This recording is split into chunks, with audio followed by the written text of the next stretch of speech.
Shawbreak Sounds.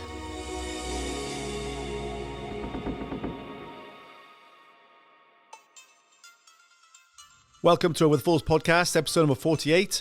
This week we sat down with gardener, YouTuber and Sunday Times #1 best-selling author Huw Richards. This week's episode is sponsored by Kitchen Wide. Kitchens and joinery made by the trade for the trade. Proudly supporting and listening to Over the Falls podcast.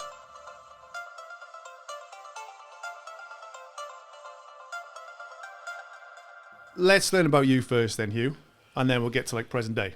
So, where'd you grow up? Are you from around this area? Tregaron. Are you? Tregaron boy. Hinterland. Wild. Wild West. So, primary school there? In Llangeitho. Llangeitho. Yeah, that was the experience. Is the primary school still there? Yes. Still going? That's good. I hope they keep it as long as possible. Around 50 students. Yeah. Yeah. My mum ended up teaching at the primary school for, I don't know how many years, 6 years, Key Stage 1 in the end. Nice. And then, but it's kind of sad because with Llangwyrfon school, they're talking about closing that and it's sad because it's kind of, that's where the Welsh language is. It's these little schools. It is. And there's so much being done to try and promote the Welsh language, I feel, apart from in schools and stuff, and it's tricky. It's funding, isn't it? Yeah, because with my mum, it was part of the Rhos Herrig or campus, so it is kind of Penywch, Llangeitho, and then Bronant. And then I also remember in Lledrod. I remember Lledrod because we used to do go to Tregaron, and it was bridging or whatever, and we'd go for a day a week as year 6. And Lledrod always only ever had 2 or 3 students going for that. The taster days. I remember the school. Yeah, it was meant to turn into a brewery apparently. But what, recently? As in? Well, this is years ago. Oh, okay. There's always a little bit of work whether I'm driving past to see my parents. But yeah. But Llangeitho. Nice. And then secondary school, did you go Tregaron? Tregaron, yeah. And then that was great. I just lived for playtime. Well, it was playtime in primary school. It was break. If you called it playtime when you're in year 7, you're not cool. No, absolutely. But for me, it was playtime because it's anything but work was play. Yeah. Not walking through the corridor was play. Yeah. The only time I was quite a good boy in school. The only time I got grounded, not grounded, but had to do lines and detention was pelting a snowball down the corridor, and then one of the teachers opening the door and walking out of the classroom at pinpoint. That moment. That was it. Perfect. I felt terrible. Did you though? He winked. Yeah. I pretended. So you preferred not being in the classroom by the sound of it. You've always been outdoorsy. Yeah. Yeah. Best thing was 560 Club Permaculture Garden. The idea is, I don't know if it's still running, but the idea is that you do 5 lots of 60 minutes of sport. So there's the 560 officer, Adwell Jones. I think that was his name. Been a while, but we would do different things like orienteering, mountain biking, 5-a-side football, and it was always after school. And yeah, it was great. And I think the saddest part was, it's kind of like schools now. When I go back and visit, they feel like they are American schools because they've got all these security gates up and stuff. It's like when I was there, because I was in Tregaron years 7 to 9, and when I was there, it was in year 9 they then put up all the fencing and you couldn't go across to the field at lunchtime because that's where we'd all go and play British Bulldog. Classic. Or touch rugby and then it kind of turned into this very gated thing, because I understand why, but I'm just really glad I enjoyed it free. Yeah. So we could go to the field. It's all safeguarding and stuff, isn't it? Yeah. Did you play a bit of rugby? Yeah. Well, I was very football up until year 9, and then it turned to rugby, and then I still play a bit of rugby. So I played last weekend for Tregaron. Did you? Wow, Fair play to you. A bit of fun. Yeah. You know, I stopped for quite a while and I was just really missing it. So started again a bit last season. What position? It depends. Really. Who's missing? Well, no, it's like Front row, mate. Yeah, so like last year, most of the time was flanker. Okay. 7 or 6 really, but then this year there was also like kind of I have to also cover centre, so it's quite fun. And Very involved. I played a game outside centre. It was like my first proper game. I was like, this is great. Like no rucks. No. It's easy. Lovely. Easy life being a pack. Yeah. Gardening then. So where did it come from where did all that start? Was that school time or talk to us? Yeah, it's because of my dad. Okay. Yeah. So my dad, he has always been very outdoorsy. So he's part. So I wasn't born here. So my grandfather is from here, but I was actually born in Yorkshire. I moved here when I was 9 months old because my parents had got a small holding, but there were owls upstairs, sheep downstairs, and a tree growing out of the roof, so they couldn't quite move just in time. Fair enough. But my dad is always outdoorsy, so he was a park ranger for this park in Yorkshire, and he had a lot of fun just looking after the orchards, doing up the gardens, and then they had a little semi-detached house, so he converted the front lawn into a veg garden, and then kind of inspired by the good life, I think, with getting a small holding and stuff, then moved over. And so I just grew up thinking gardening was normal. Yeah. And then pigs, chickens, ducks, proper like romantic small holding, like feeling. Dream. That was my childhood. That's cool. That's awesome. It was a Lovely, yeah. very cool childhood. I think I found it hard as I got older because I was trying to do a lot of sports, and then there were no buses or anything, so my parents were taxis, so I'd have to cycle everywhere. But the gardening was like, I remember it would be like, I don't know, I was probably year 4 or 5, and it was morning before going to school, and my dad would be like, oh, here are some beetroot seeds, we're going to soak these, and then when you come back from school we'll plant them, and I'd be so excited to go and plant that beetroot seed because apparently if you soak it, it'll help it germinate. And so I'd just go, I was like counting down the clock, I'm going to plant beetroot seeds. And the reason why I like gardening is because I like food. Yeah. And I just thought it was just like a little tomato seed could give you 10 kilos of tomatoes. Yeah. Patience. It's magical, isn't it? It is. Hang on, let's rewind that. One seed. Well, yeah, it turns into a Yeah, tomato but so plant. 10 kilos though. At least, yeah. Wow. If it's a good plant. If you give it lots of TLC. fertility. Yeah. Yeah. My mum's greenhouse every summer is insane. Yeah. It's insane. It overflows with tomatoes. Yeah. Little cherries.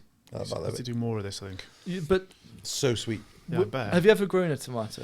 Never. I'd probably advise against it if you want to avoid being disappointed, because the moment that you try a homegrown tomato, any other tomato you have is just disappointing. Okay. They're just water, aren't they? Yeah. They're just full of water in the supermarkets. Yeah. The flavour As no- well, I'm guessing, is like really different.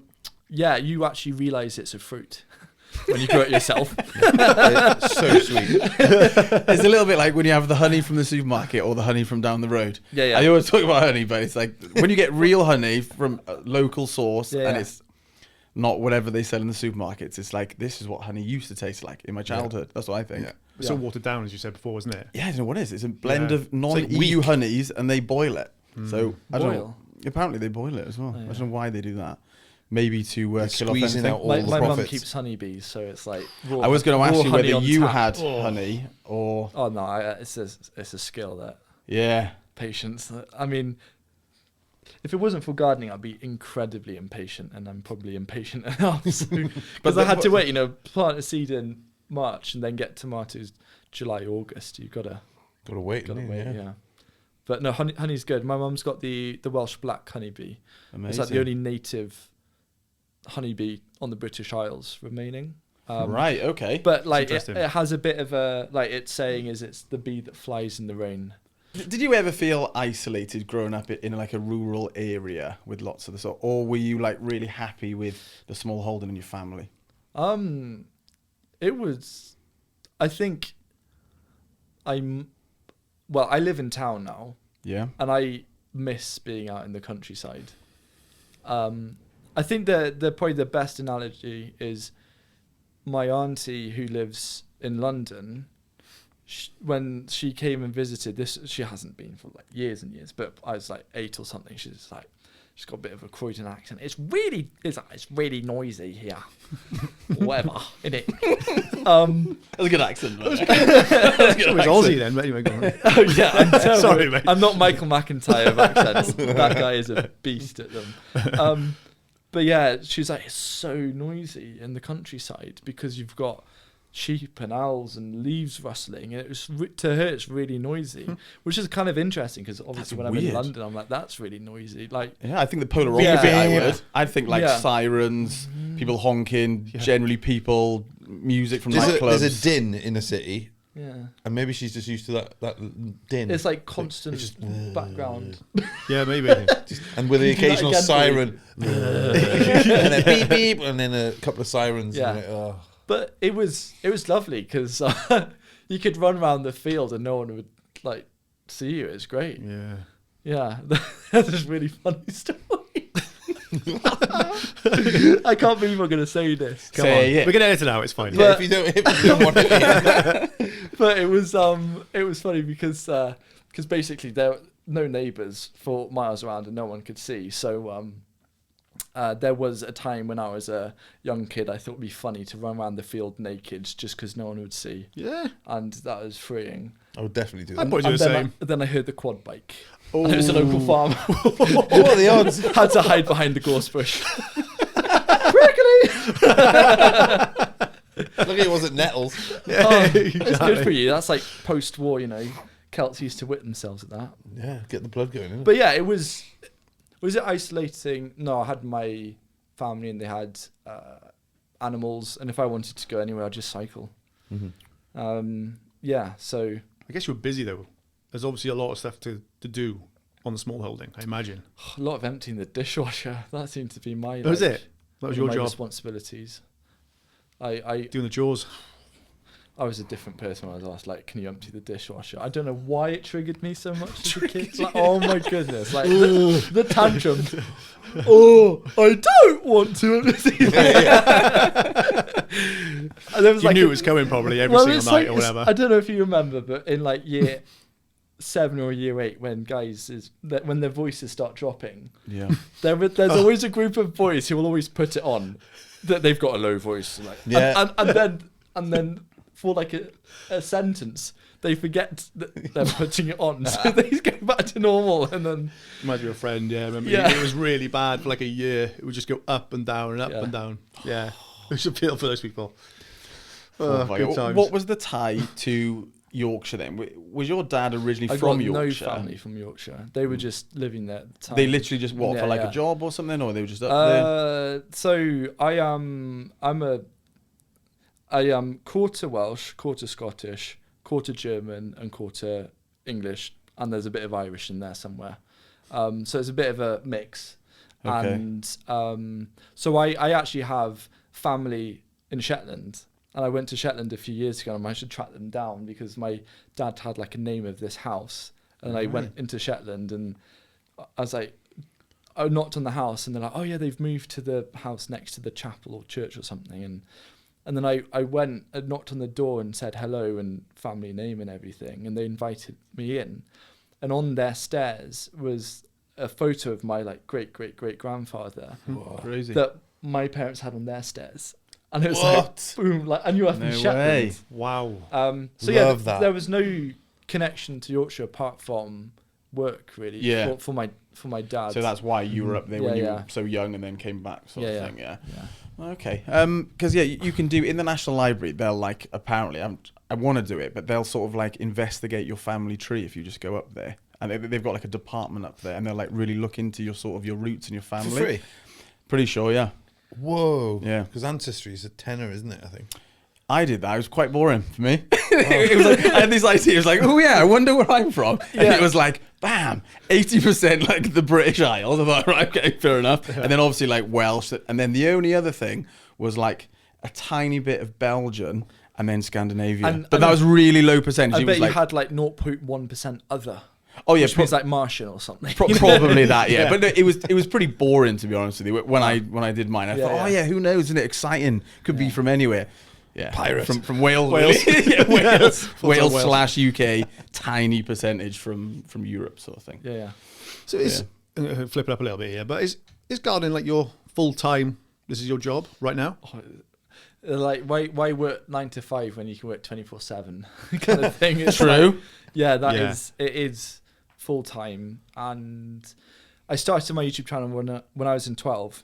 When I was 12, and so that was year 8 in Tregaron.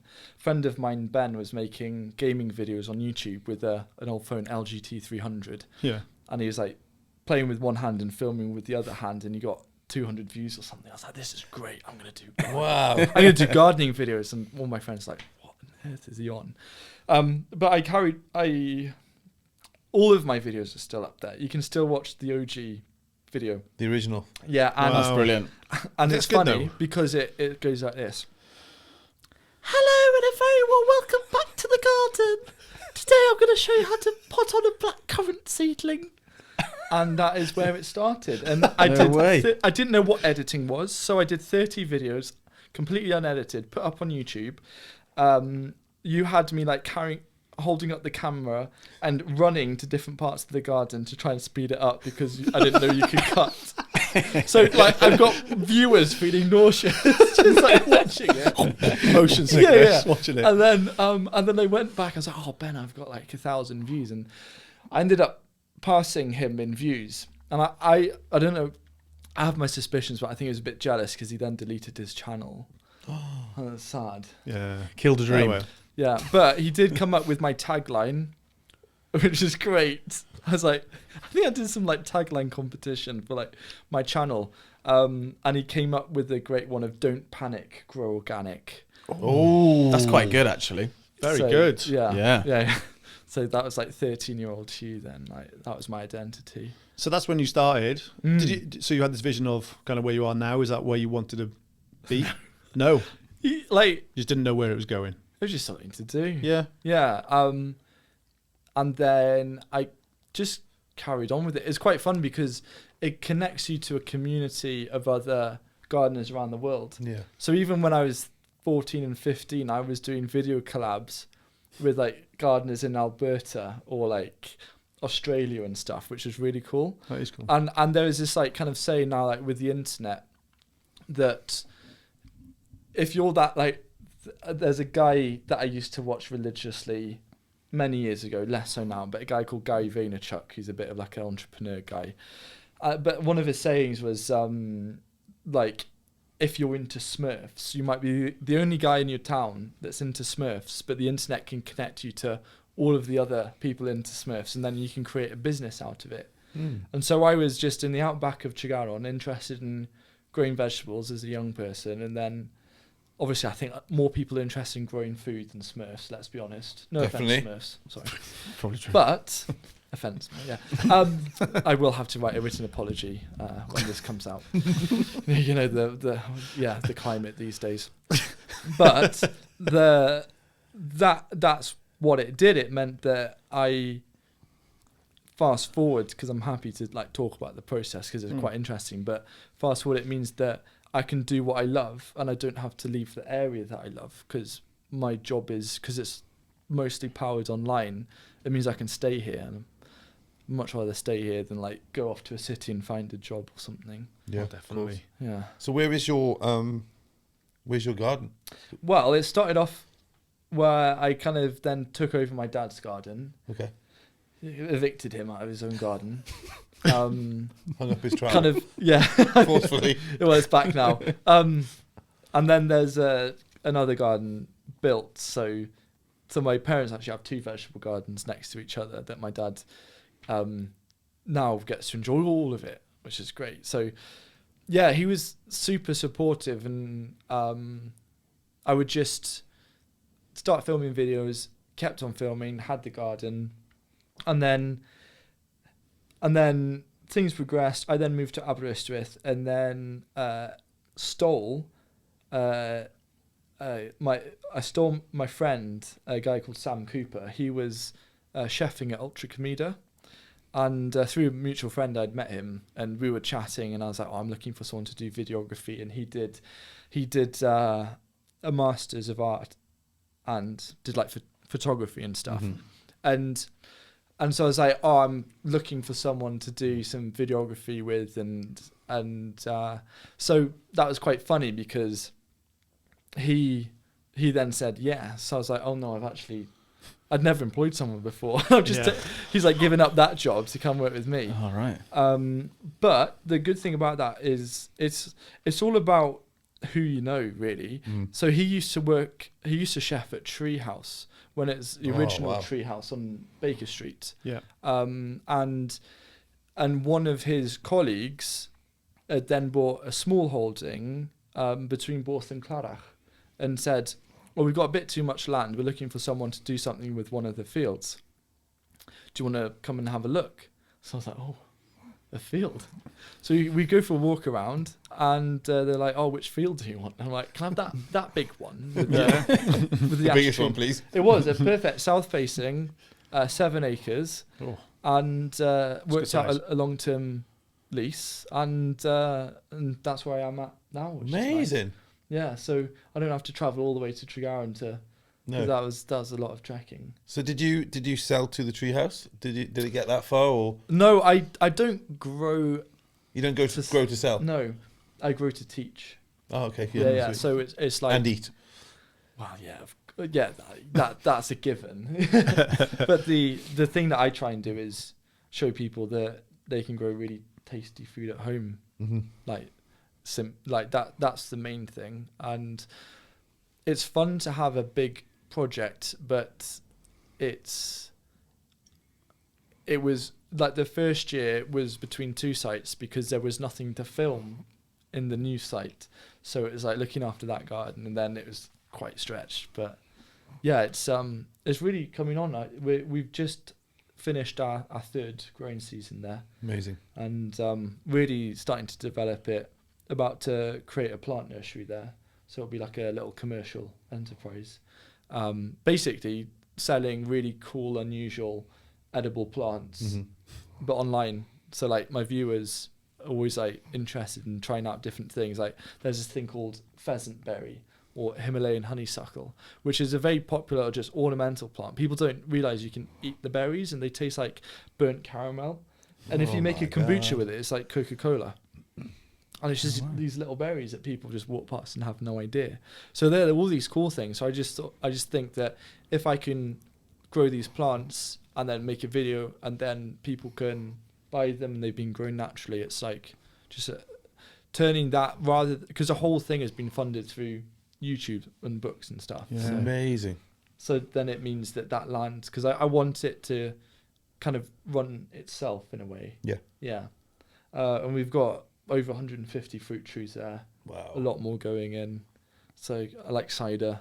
So how does it grow in this climate though, like fruit and all that sort of thing? I mean, really good. Does it? Yeah. There's a massive misconception about the Welsh climate not being good for vegetables. I think it's amazing. Like even this year, it has been tough. Start of this year, the amount of slugs was incredible. Like if slugs traumatized. If How many did you have to salt? Chop in half. Oh, do you? Yeah. That'll probably get rid of it. With a shovel, just. No, this is. Of course not. Secretaries. He's not traumatized. He's not traumatized at all. How do you deal with pest control? Because you sort of brought it up there. Is it all like organic? Do you use any pesticides? Do you hate that side of it? As in what? Yeah, I do actually. I hate all chemicals. Obviously, water is a chemical. I hate artificial chemicals. Yes. I don't think there should be any in our food. I think it's awful what is in our foods these days, and what people don't realize. Like they just done this study where they were looking at all sorts of different beers. He says. Yep. Chin chin. But there's a huge amount of popular beers that have a lot of glyphosate residue in them. What is glyphosate? It is it's a chemical called, also known as Roundup, and it is like a massive weed killer. And it's a big area because a lot of people have tried, because it's like this massive company, a lot of people who've been using it over the years develop awful cancer and stuff. Carcinogenic, isn't that? I've read that. And it's just everywhere in our like food system. And I think some people maybe sometimes can worry too much. I do think human bodies are resilient. I don't think we need to be perfect. I just think we need to do our best. But in terms of my pest control, I do something that's a little bit different. It's called permaculture. So permaculture is a way of designing, and permaculture is nature-inspired design. So it's looking at patterns and systems in nature and how to emulate those to create productive, resilient systems. So if I look at like a really healthy ecosystem, like the Amazon rainforest or something, there are pests there, but it is balanced. Like I want some pests in my garden because then it means I have the predators there as well. Hedgehogs, like the hoverfly larvae. Hedgehogs, like slugs aren't good for hedgehogs.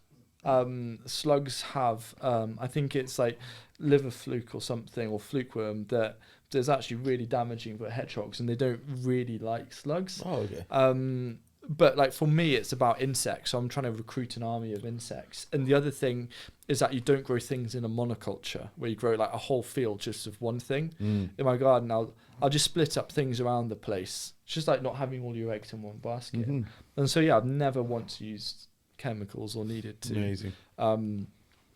And if you're creating a new garden, the first 2 or 3 years are the most difficult because it hasn't had a chance to create a bit of an ecosystem, because that's what a garden is. It's its own ecosystem. So like the first 2 or 3 years, I think a lot of new gardens can be like, oh, I'll just spray this. But I think it creates a bit of a vicious cycle. So I've always just been hands off, let nature do its thing, and not... Like there's some cases where I had rose. I love roses.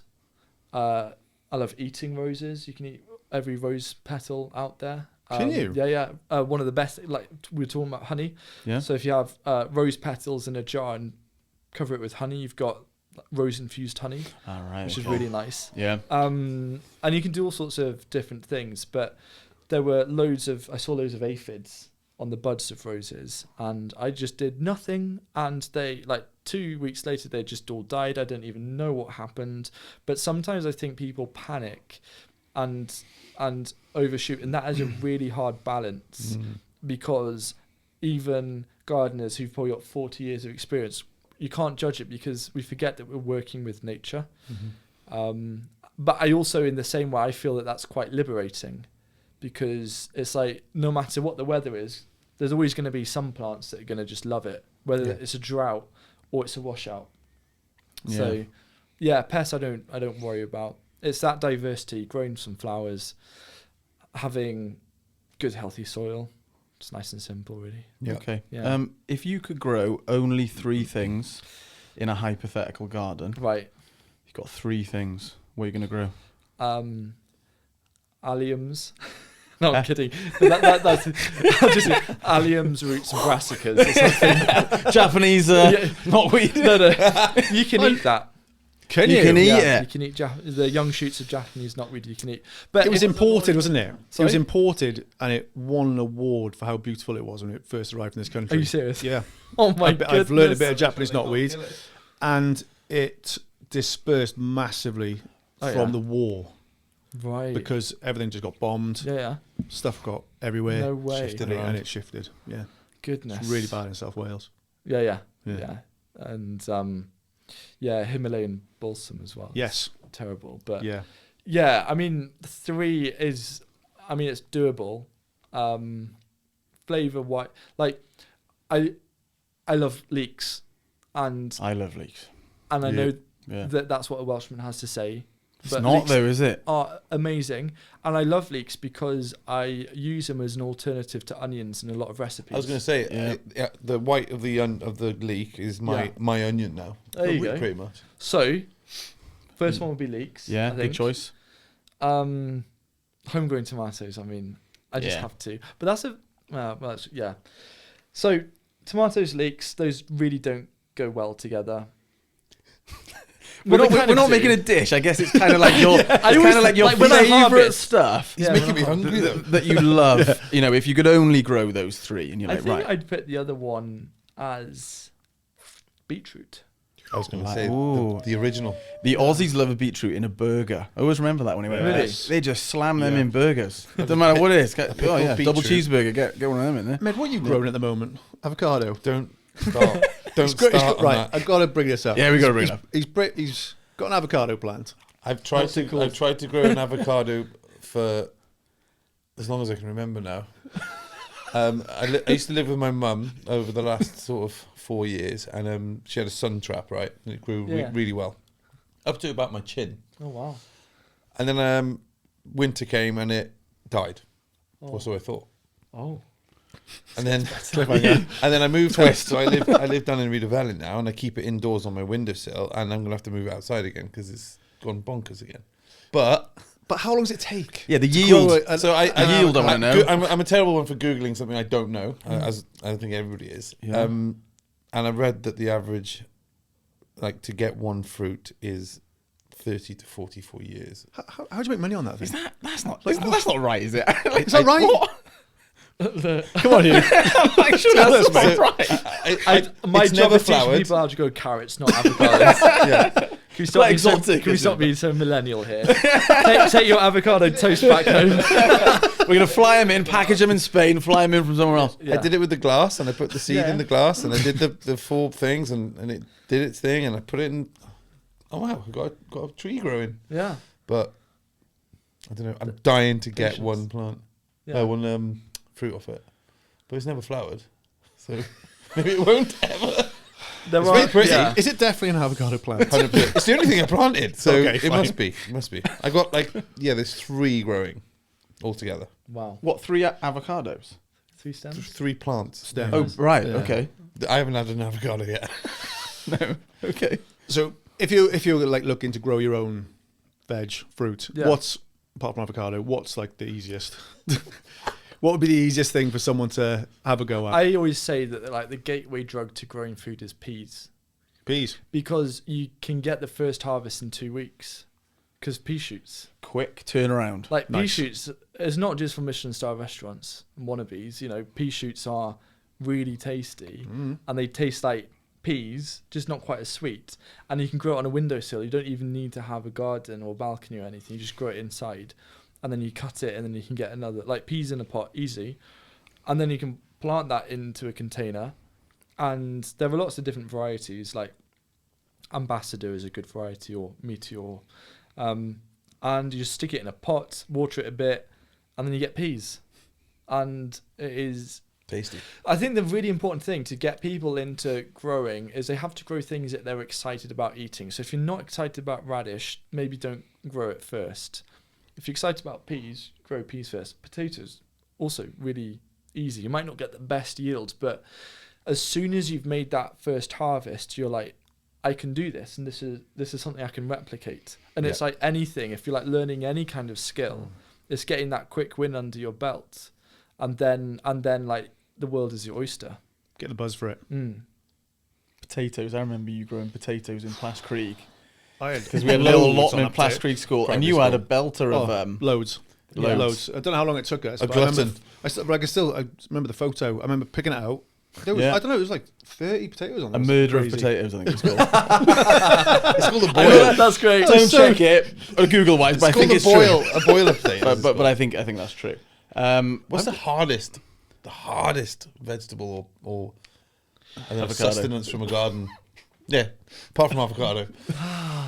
I'm not going to give up. Trying to think about the ones that are like the most common, unlike avocados, is things that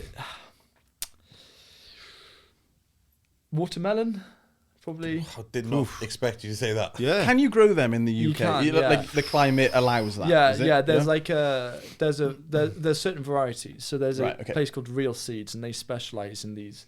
It's actually down in Newport, Pembrokeshire, and they specialize in these certain old varieties that they get from other similar climates. And one is called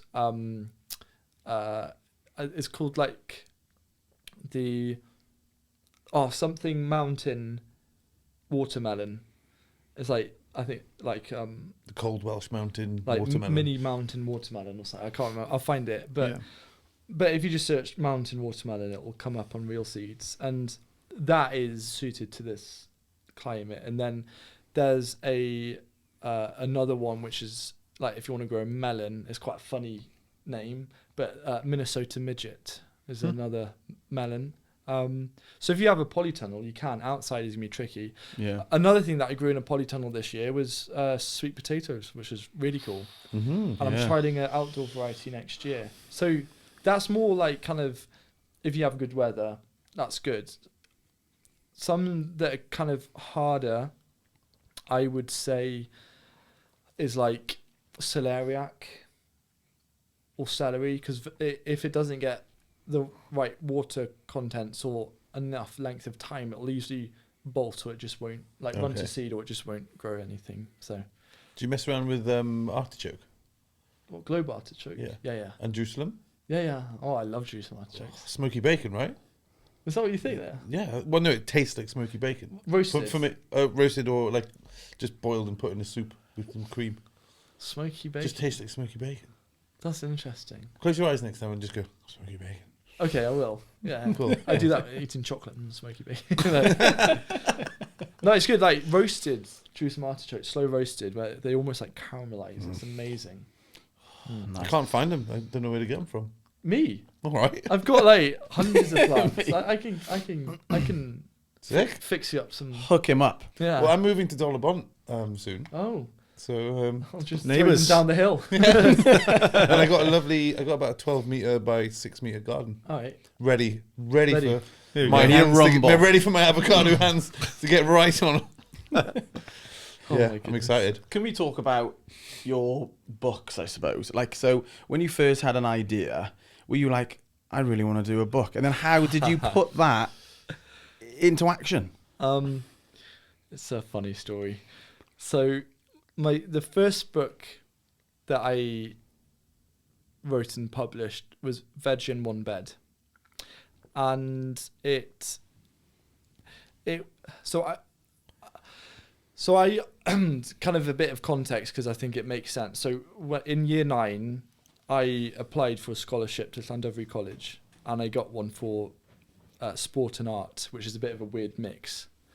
And so I went there, and ended up, like, rugby was great. Like it then got to like when I was 18, and I was like, I think I'm done with rugby for a bit, because it's just like so serious. It's renowned for it, isn't it? Yeah, nuts. And I think they're in the Welsh Colleges League finals again. I think it was maybe even today that they're playing or something.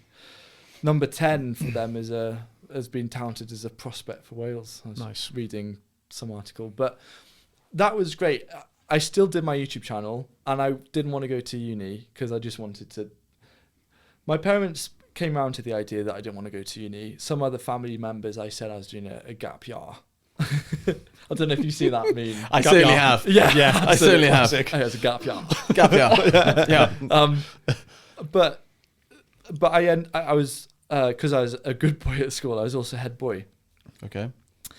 And then my YouTube channel got some traction, and it was doing well.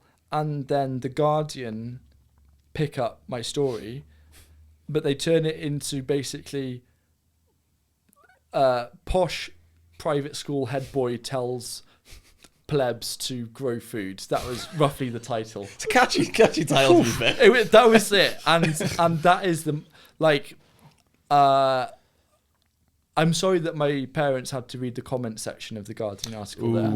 What, online? Yeah, their hatred was unbelievable. Really? Yeah, like, just because everything's like so charged. And yeah, I think that's the first and only time I've had like serious hate online. From the Guardian readers as well. Aren't Guardians usually like quite middle-ish? Not this time. I'd say is it left? Lefty, is it? I'd say so, but I don't. Well, yeah, but it's kind of gone off its rails now. Right. But I was upset because I was like, because out of all of the newspapers, is like what every teenager does, read newspapers. I was like either Independent or Guardian. And then obviously the Telegraph also pick up the story and put it in a positive light.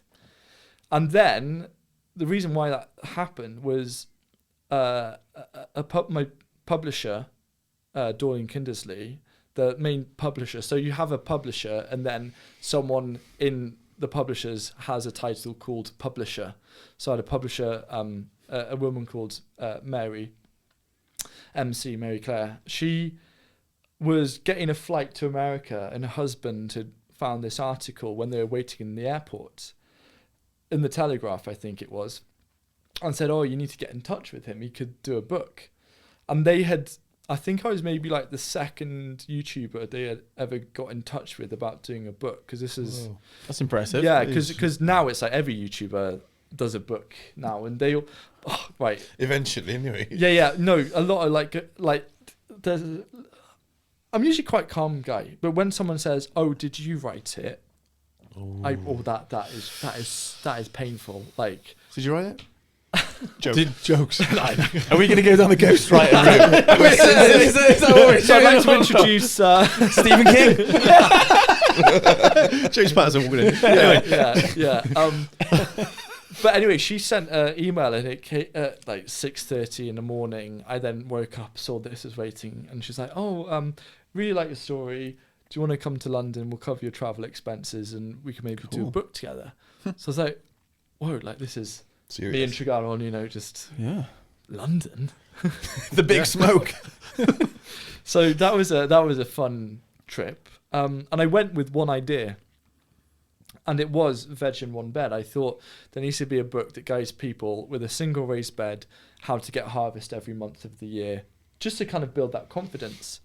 And they liked it, and went for it. Now, slight tangent, it was going to be called Veg in a Bed. And just before it went to print, I got a phone call. Slightly panicked. We can't call it Veg in a Bed. Because when you put Veg in a Bed together... Vagina. Yeah. Okay. Right. I got it. Right. And when you search that on Amazon, you got some really interesting results. I see. So we changed it to Veg in One Bed, and the results were a little bit more, tame, chill, friendly. But I thought I was like, this is a great marketing opportunity. Yeah, there's that. Yeah. But no, it then came out. I think I was 19 or 20 when it came out. 19, I think. Oh. That is amazing, isn't it? It's nuts. It is nuts. Was that a Sunday Times bestseller? No, it's just the last one. Okay. But it did really well that first year and outsold Monty Don's book. Cool. So I was really happy with that. Yeah. And I think the best time for me with selling books, because then I had another one come out, was during COVID and lockdown, and the amount of people that were like, "Oh, I'm going to start gardening." So that was like boom year. Yeah, especially the weather the first couple of months. Insane, March was like Caribbean or something. It was. Yeah, it was amazing. Yeah, so that happened. That was really fun. And the cool thing is when you get other translated editions, it's been translated into 9 languages. That's cool. Man, that's and I'm kind of addicted to writing books. I write them, by the way. I knew that, you said. So you've done 3 now? Or more? 4 now. And the 5th is coming out in March. Yeah. So the last one was then, so probably worth chatting about Sam a bit, because He's the chef, yeah? Yeah. Because he then did a lot of the filming, and then during his spare time, he started just using stuff from the garden, filming things and putting it up on Instagram. And he had a video go viral, and he went from maybe like 10,000 followers to 500,000 in 2 months. I've never seen anything like it. Wow, that is rocking. And so we had self-published his first book, The Nature of Foods, which was kind of like a bit of a celebration of growing things in the garden and cooking it. And then we had this idea for what was the Sunday Times bestseller that came out this March, which is about how much can we grow in half allotment plots, and for people to try and be self-sufficient in veg. So it's like we could actually work together. So I do the garden side, Sam does the kitchen side. And yeah, it worked out really well. It was quite the experience. Amazing. That's crazy that you kind of met him then he wanted to do the videos, and then the journey that you've come on. And now we've just started our next book together as well now. Really? Yeah. Wow. Yeah, and he's just published his first properly published book, also with DK, about fermentation, and that came out last month, and he's done really well with that. He's getting a lot of recognition in Japan because he's doing a lot of fermentation techniques. Like right. Okay. And they use that a lot. Yeah, they do. Yeah. They do. I mean, beer is fermented, wine is fermented, chocolate is, cheese is. It's all around us. But he was like one of the big food magazines, even though it came out last month, have said it's in the top 25 of cookbooks this year in the UK, which is really cool. So it's really fun because like for us, there's growing finishes when food is in your belly, and cooking starts when you sow that first seed. Like any good chef will tell you that the quality of their the quality of the recipe is dictated by the quality of the ingredients. Mm-hmm. So like with Sam, and then learning, it was a bit of a learning curve for him. I was like, let's have another tea break, and he's used to being in a kitchen. He doesn't know what sunlight is. First time he got a tan for years. Totally different way of life. He's like, I'll never go back to a kitchen environment now. But I bet him getting that, like, he's such a competent grower as well, so he understands that thing. And so I just find it amazing that he'll be like, oh, can you try and grow me this or grow me that? Like, for me, I wanted to grow him sweet potatoes because he loves sweet potatoes, and I did this year because it's a bit of a challenge. Yeah. And it's good. So yeah, good working collaboration. Yeah, that sounds really, really good. That does. I love the fact that book journey sort of started just by someone randomly coming across a little article, and it's just like taking you on this. I think that's like everything in life. I guess it is, yeah. Somehow. But they were kind of in the right place at the right time for you. Yeah, like you have to. Yeah, it was. It was surreal, and it still is surreal. I don't feel like an author at all. It's just. But you are. Yeah, you are. Yeah. Yeah. Well, if I wrote my own books, I might feel it. No. Bring on the ghostwriter. Come on down. Huw Richards.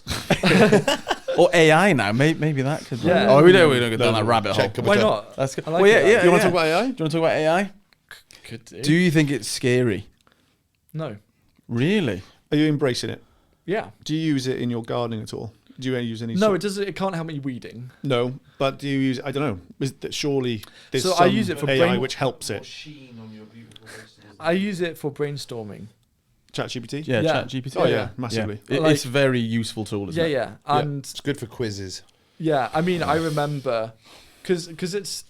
I think people are worried about it replacing jobs, and I get that. I think though it's either going to make people more efficient, or if people are going to feel like their jobs are going to be replaced by it, I think the first wave is their jobs are going to be replaced by people who know how to use it. Like that's what I think it is initially. I'm more scared of artificial consciousness. I'm not so scared about artificial intelligence. They kind of connect in a way, though, aren't they? But I'd say that AI, to feel better. When we say AI, I think we mean like Terminator. Yeah. Skynet. Yeah, Skynet coming down. Just a bit before my time. Yeah, I'd say so. Only a little. Right. Yeah. I think you've got to embrace it though, because it's going so fast. You'll be left behind if you don't embrace it. Yeah. That's the thing. There's so many things that the thing is it's obvious if someone uses it and they're not an expert in that field. Like they're just like putting out carnage online and it just doesn't make any sense. You have to scrutinize it. So time saving, it is brilliant at time saving. And I use it for debating. So I have because you can speak to it. So I will do debates. I'll say, you're for this, I'm for this. And have a debate with it. And it's great. Hang on. I've never done that. Talk to me about that. What do you mean? So you will... Yeah, so you could have a debate of a plant-based diet versus a carnivore diet or something. And I'll be like, you're on the side of a plant-based diet and I'm on the side of a carnivore diet, if you want to go that extreme. And then I'm at home cooking, having a debate. And it's great because I can think of certain problems or video topics or something, or just anything that's going on in the world, and and have a debate, and you just say how, like, what it stands for, and there's so many ways you can use it. One of my favorite things was a lot of people spend hours and hours doing risk assessments. My mum does that because she works for a charity that helps reconnect kids through nature.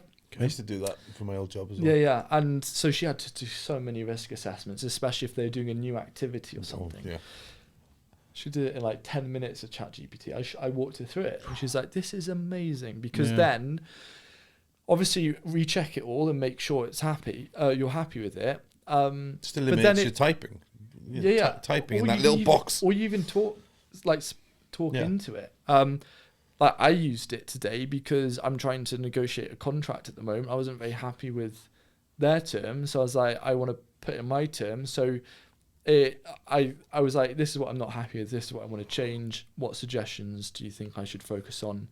And then I go through it, and I'm like, okay, I like that. I don't like that. So I'll then put it in. And I think the hardest part for a lot of things is when you have a blank screen and you have that like paralysis, and that's like with ChatGPT, at least like can take those first steps to then do something. So I find it great for generating ideas. It gives you a rough sketch, doesn't it? If you want a really good springboard or starting off point of something rough, and then you're right, you have to change it yourself. You can't get away with doing something, know nothing about the subject. But I was just thinking then, it reminded me of like a Black Mirror episode then. I was thinking, you imagine telling someone maybe as little as 7 or 8 years ago that you're in your kitchen, you were having a debate with your phone. They just probably wouldn't believe you. No, it's just it's moving so fast. It's like crypto now. I've never heard of that. There's AI crypto now. It's just, I mean, it's mind-boggling. Right, one of the questions I was going to ask you is, how do you stay motivated in the winter? So like January, maybe like really bad frost, rain, whatever. Do you find it easy to stay motivated? Fair weather gardener most of the time, apart from today, drenched. But me too. But that was because I chose to do that. It wasn't that I had to. I stay motivated because gardening is very seasonal, and I like that. So my summer holidays is winter. Right. Because summer is really busy in the garden. I'm trying to film it looking so good and all of these different things, take all of the photos. So winter is downtime. So I don't need to worry about staying motivated because I'm just a little bit more relaxed. And I'm excited because it's brainstorming time ready for next year. So I really like winter. If you look at my channel analytics, it just follows the seasonal pattern. So spring you get a bit of a boom, like I'm guessing. May and June are the two biggest months. Yeah, that makes sense. But I love winter. I enjoy it's well, if I behave, winter is when I should do book writing. But that would go hand in hand, wouldn't it? Procrastinate a bit, and I was like finishing writing this next book over August and September. Do you get deadlines? Oh yeah, I was quite up against it on this last one. Just got it through. Pushed that one a bit too far, but it was good, and it was more of a Bible one. Are you happy with it? Very happy. The latest one? It's a lot more niche, but it is I had a lot more flexibility in saying to what I wanted in, and I had more space to say it. Amazing. Okay. And the initial word count was like 60,000, and I ended up writing over 100,000, and then they had to whittle it down to about 90,000. What's that in pages? I don't think I can work out of words, but kind of pages of a normal. So it's like 300 pages, and I still got like pictures, and I also illustrated it. So I did like illustrations on. You did art. Wow. I remember you saying you did art. And sport. That is a random combination. I know, yeah. Sport is art. What do you do in your spare time, then, Huw? What's like have you got any hobbies? Like, I love watching sunsets. Okay. Oh, you man! If there is a sunset, I will be on the prom watching it. Yeah. Harbour sunsets are incredible. They're very, very good. Yeah. When a boat goes past, wow, or a good one. Yeah. Like there's that pirate ship last year. Yeah, that was a banger. That's what I was thinking of, really. Goonies. Goonies. It's so sunsets are like, I love cooking. Of course. I love squash and anything outdoorsy, going for a run, that kind of stuff. I don't do any art really at the moment. I miss it. I think that'll be in the future. But the other thing I love to do is exploring more around, like, my biggest interest is actually in like sustainable or regenerative food systems. That's my big interest, and that's where I'm going into, but I'm teaching people to grow food to supplement that, so I can spend time kind of getting my teeth into that side of things. But yeah, it's good. I could maybe do with watching a few more films. I listen to so many podcasts. They're just the best podcasts. I mean, you guys know, don't you? What do you listen to? What's your go-to? Oh, Rogan, absolutely. Yeah. He's the king, and he. Yeah. I mean, it was fascinating during the American election as well. Like, Trumpy coming on. Yeah. Yeah, that was like, I really like trigonometry. So they're really interesting because they talk about a lot of the issues in society and politics and psychology and all that kind of stuff. They were Konstantin Kisin and Francis Foster. They were on during Rogan. During election week on Rogan's show. Yes, I think I've seen it. I listened to it. Modern Wisdom, Chris Williamson, Modern Wisdom, Diary of a CEO, although some of the episodes, I mean, it's not really Diary of a CEO anymore, but it is very interesting. There are some episodes that the guest I don't particularly like or agree with, but I think that is really important to have. So I'd say those are like my main ones. I used to listen to some Jordan Peterson stuff. Yeah. I really like Jordan Peterson. I think it's incredible to listen to. What an intelligent guy. Yeah. Like even I love even doing things debates. like Bible studies or like these are all different things, and he's such a polarized character in he is. world. He definitely is, yeah. So it's something that I don't go out like if obviously some of my followers will probably watch this, but I will never really say that I listen to those things, because I think people then assume you're like extreme right or something. I think there definitely is that. He almost got cancelled through COVID, Joe Rogan, didn't he? Jordan Peterson or Joe Rogan? Joe Rogan. Oh, yeah. He got taken on Spotify, didn't he? Yeah. It's... Yeah, but you can't cancel podcasts, you know. You can take them off platforms. It's hard to cancel him because of the size of him, but you imagine, I mean, cancel culture is real though, isn't it? You can cancel people if at a certain level. Yeah. But he was almost so big that you could take Spotify away from him. He would just find another platform or another access to I think he's one of the best interviewers in the world. Oh, yeah. I'm going to call that, because he can just handle a conversation with anybody that walks in that room. And Jamie as well. Anybody. It is an art form. It is. Yeah, it is phenomenal. Yeah. There's not a boring Joe Rogan episode, is there? There isn't. There isn't. No. Not at all. No, he's listened to one recently. It's from an old one, but it's a guy called Travis Walton who got abducted by aliens a long time ago in the 70s. Yeah. There's actually a film called Fire in the Sky. Right.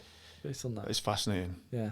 Because he's had every lie detector test that's ever been done, and it's all true. No way. What he says. Yeah. You know, this is a very, very good liar. But it's like, I think that is what people are craving now, not being abducted by aliens, but I'd have a go. Desperate for a probe. I think people are so fed up of being like spoon-fed short form content, or I think so many people just read headlines and never get into the meat of the smaller bit. Yeah, and short attention span, isn't it? But at the impact of like Joe Rogan podcast, and when you like listen to Trump and you're like, oh, he actually seems like a human here, just the way that he's talking, and then you see like how some of the I wouldn't vote Trump, but I just think it's an important distinguishing thing that then the way that some of the TV channels in America split up that podcast into out of context things to make him, and they were like literally lying, saying, oh, you want to be a whale psychiatrist, and this guy wants to be our president, all these kind of things, and I am really interested to see, because I think like UK often seems in a lot of things, especially technology or even agriculture, is like 10 years behind America. And there's some things I really don't want to come across, but what I do want to come across is that idea of our politicians, like Keir Starmer or Ben Lake or anyone to go on these podcasts and chat. And to also be asked really good questions, because at the moment there is no integrity left, I think, in politics in the UK. And I think podcasts I think it's very exciting, but the way that podcasts have influenced America and has maybe, I think, instilled a bit of hope for me, I think that it's going to be fascinating to see how the next few years play out here in the UK when it comes to podcasts. Because some are going to be like, no, I don't want to be on a podcast or talk. Why is that? Because I want to listen especially to politicians, because they're that's their that's what market. they want to do, isn't it? Yeah. So I'm really excited about that as a prospect, and I think trigonometry are going to be at the forefront of that, because they've done a huge amount in America, and I think there's a lot of scope there. And I think it's like, really, like, I even see it in the gardening world, like the polarization. There's some like cultish behavior. There's like, you got your double diggers and you've got your no diggers, and they like say, oh, you're terrible, and I'm like, guys, the fact that you're growing your own food is beautiful. Like there's bigger problems, mate, in this world.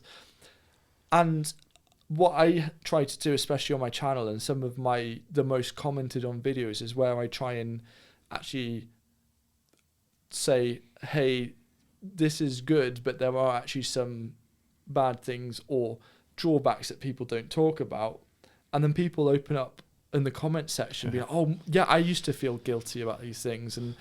And I think we need to just have more places where we can have open discussions without fear of judgment, because I think fear of judgment is running our society at the moment. It is. You can offend people very easily at the moment. I think, you're right. You feel like you're walking on eggshells a lot of the time. What kind of society is that? It's not ideal. No, it's not. I think it can go so far one way with it, trying to be doing maybe the right thing, that it goes so far, let's say, to the left, that it almost becomes like a Nazi society, because you're getting chastised over anything or having. If you're so right wing, you're far left. Exactly. I feel like they meet in the middle, you know. I feel like they go like this. There's a really funny YouTube video where it is, I can't remember this actor, and it's where like a racist and a far left person get along because they actually agree on the same policies, and it's a comedy skit, but it kind of, and I do think that most people aren't that, but we always hear the extremes. But that's where I said like feeling hope. I think it's open conversations where, oh, there's actually other people out there who, like, it's easy to think that it's one way because it's always the loudest things that you hear. Yeah. And it's the quiet voters that go out and can make a difference. So, yeah. Yeah. So you said about on your channel, then you're being honest. That's probably why people relate to you, isn't it? And why it's doing so well. It's because they go, do you know what? He's been open and honest about what you're doing there. Yeah, but the thing is, I felt like I used to be too scared to say, and I'm not trying to be polarizing on purpose. The only thing I care about is helping people grow their own food. And so sometimes there are some things that I see that are a little bit too far, and I'm just like, hey, let's bring it back down. Let's just have a chat about this. And it is amazing how, and you're always going to have it, but I think I've just built a thicker skin. And especially when I was younger, I was absolutely a people pleaser, and I didn't want to make anyone sad or anything. And that then made me suffer because I then couldn't really be me because I was worried about everyone else. And then I think through some of the videos that I've done on YouTube over the last few years, it's kind of helped me gain confidence. And if someone is just, I mean, I can think of so many examples, but there are a lot of comment sections where I'm just like, there's no point actually interacting with this person because they are, I don't want to say a lost cause, they just can't think. Yeah. It's like for me, there's like, it's trying to be empathetic to both sides and listen to both sides, but it's also trying to... You've got to have a boundary for yourself. Yeah, you do. But it's also kind of stripping it back to the basics. And if you've tried to really clearly outline something and someone is just like, oh yeah, but that one plant doesn't have enough flowers for nature, so you're making nature worse. Like I had that the other day. It was hilarious. I was like, there's no point. Don't engage. There's some. But you're allowed an opinion. Of course. No, you're not. Well, no, you're not. Are you? Yeah. That's the thing, isn't it? It's okay to think different things. Like this is what I don't understand. Well, Like, you don't have to agree with everybody. Diversity is a really important thing. Of course it is. But we forget about diversity of thought.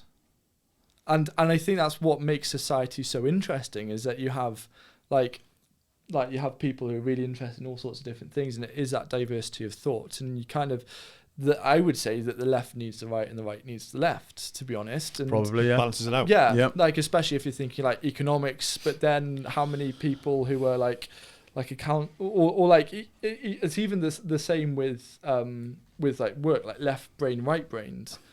You need both for a functioning society, because if it's like all one way and it's all like very like methodical, science, maths, all of these things, then where's the art and the films and the music? Yeah, of course.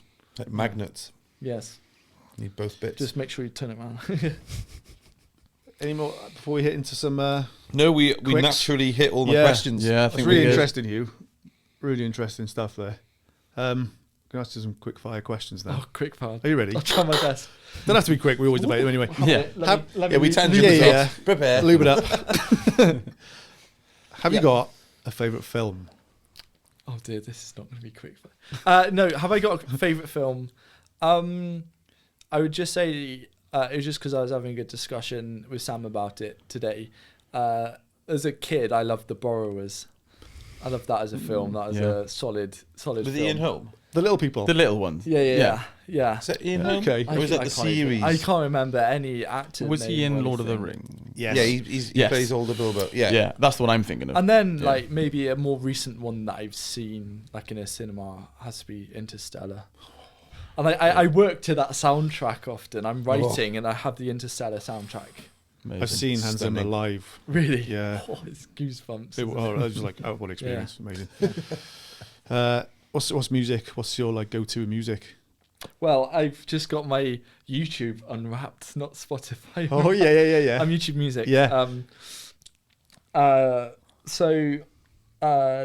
It's a big eclectic mix. I listen to quite a lot of feminine stuff, or like probably like Scott or Aurora or Gabrielle Aplin. That's like one side, and then Gabrielle Aplin. yeah, What's that? She does. What is that song? I can't remember it. Home, Just gonna, Salvation. Salvation. Yeah. It's one of my favourite songs. Yeah. I love Nova Amor. I'm not sure if I've heard that one. Amazing. Nova Amor's great. Bon Iver. Bon Iver, yes. Yeah. That first album, he was like completely secluded in the forest somewhere, wasn't he? Yeah. Nuts. Amazing album. Then another one is Clan